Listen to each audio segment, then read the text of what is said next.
Now you can see why I reckon coconut matting, covered in mud. Perfect. We give that a vacuum and that'd be lovely. Anyway, I'm going to wash the rest of the car off because it's covered in mud, and then we're going to get it in the garage and we're going to take the engine out because the clutch is definitely not up to scratch. It was definitely one of the things that held us back because I couldn't really boot it. But anyway, we're going to cure that and have another look at it because there's a few little jobs I reckon we can do. So here we are, we're going to give it a quick wash off and then we're going to get it in the workshop.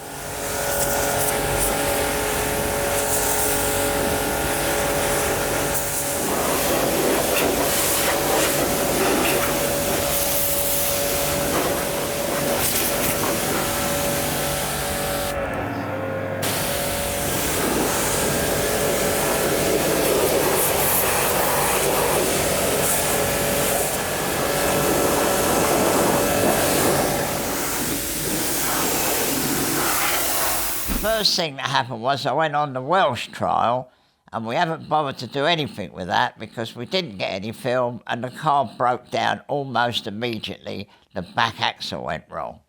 We fixed that and then the next thing was going to be the Lakeland trial. Luckily I've met this really nice woman. I can't call her my girlfriend, but she's a very nice young woman and she's great fun to be with, and we went on the Lake District tour.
which was quite a challenge, but the old car started to show that it's got the makings. We cleared 4 hills all the way up, and we missed out a couple of hills.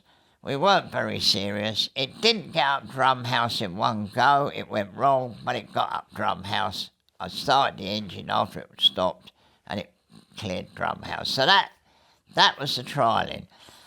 So then I mentioned to Susie that there was this Samson called a D-Type, which was the first ever production car with twin cams. And it was for sale in Milan in an Italian auction house. And it wasn't reckoned to be a lot of money. And I thought, well, if it doesn't make a lot of money, I'll buy it. It's not really my cup of tea, but it was such a lovely original car. You can't believe it. The carpets were original in the back, and it was all there. All it really wanted was take it to pieces and make it work. It would have been lovely. So anyway, Susie said, well, why don't we go to Milan for the night day, have lunch in Milan and look at the car? So I thought, well, I ain't never been that flash before, but anyway, as Susie was going to arrange it all, I thought, well, we'll go. So off we went down to London Airport, got on the aeroplane, flew to Milan. We was in Milan by 11 o'clock. We went and looked at the Samson.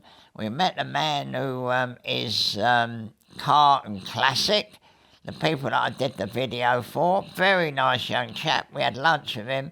We looked at the Samson, lovely. Registered for bidding.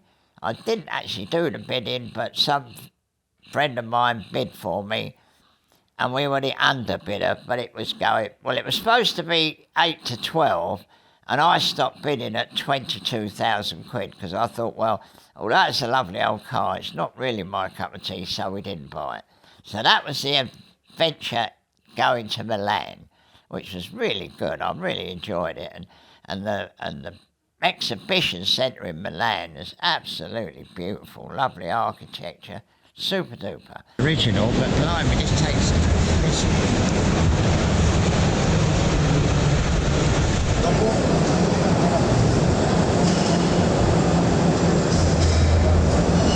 What's a penny?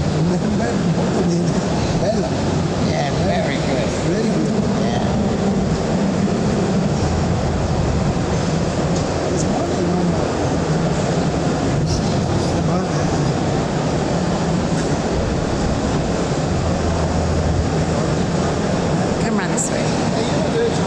I think it was worth flying out to Milan for a day just to see this car, because it is absolutely stunningly original.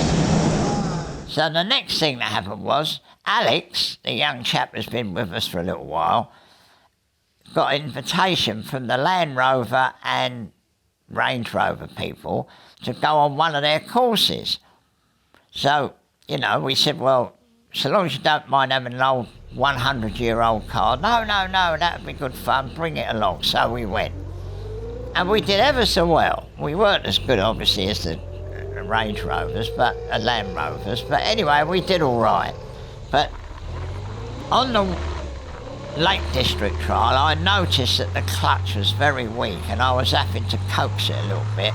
And then when we went on the Range Rover thing, it was getting even weaker.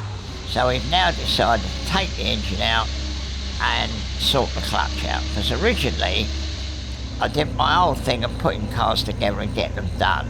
Well, we glued some old linings on that I had, and as it happens, we put the engine out and they haven't moved. But they obviously were soaked in oil or something, and I think when they get hot, the oil was coming out and making the clutch slip. So we've now taken the engine out, we're going to do that. So that's it really. So we did the Welsh failure, the Lakeland, much better, definitely showing potential. Then we went with the Range Rovers, marvellous, definitely showed up the slippery clutch. And then we went off and saw the old Samson in Milan. So that's what I've been up to. But anyway, so that brings you all up to date. The next thing we're going to do, we're going to put the engine together for the Grand Prix Special in the new engine stand. And obviously we're going to do the clutch in the trials car. So that'll be the things that Tanya will be making videos of.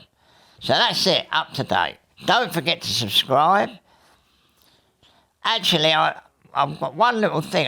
One of the people in the who makes the comments said that Jay Leno should come here. Well, I can tell you, years ago, Jay Leno came here with Stanley Mann, the Bentley Man. Unfortunately, poor old Stanley's not with us anymore because he was a smashing bloke, Stanley. I had a lot of fun with him, and I tell you, he gave me a lot of good advice.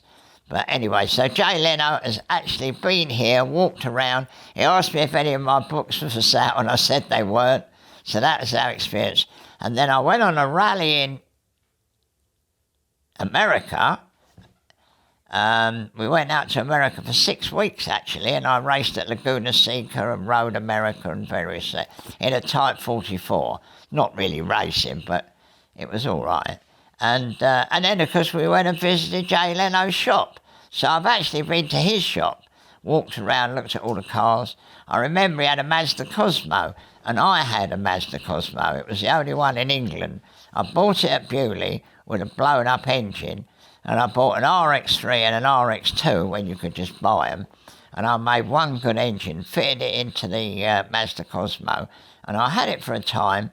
But my old story, I probably would run out of money or something. But anyway, I sold it, and I believe the bloke still got it.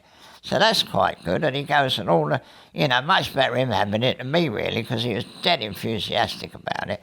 So that was the story about Jay Leno. Also, another person mentioned that he went to a Cologne, where the Vintage Sports Car Club have a speed trial. And he said there was a Bugatti there, which I was driving, and it said, "This is the red car." Well, it was blue, but when it was red, that was the year they just didn't understand how a Bugatti could go so well, and I absolutely nailed it, and they banned it, because they said it was a replica. And then that was when they brought the rule in about the 3 parts. So then we sprayed the car blue, made it look like this normal Bugatti, and they accepted it because it had got the sufficient number of parts. And I won everything. And I was fastest time of the day at Cologne when that bloke saw it. But so many people kept saying to me, "Is this the red car?" That in the end, I just put a notice on and said, "This is the red car." So that's the story behind that. So that's 2 people that are our followers that wrote in. So Jay Leno's been here, and the red car when it was blue, and I won everything in it. But that's a story in itself. I could talk for an hour about that. So don't forget to subscribe.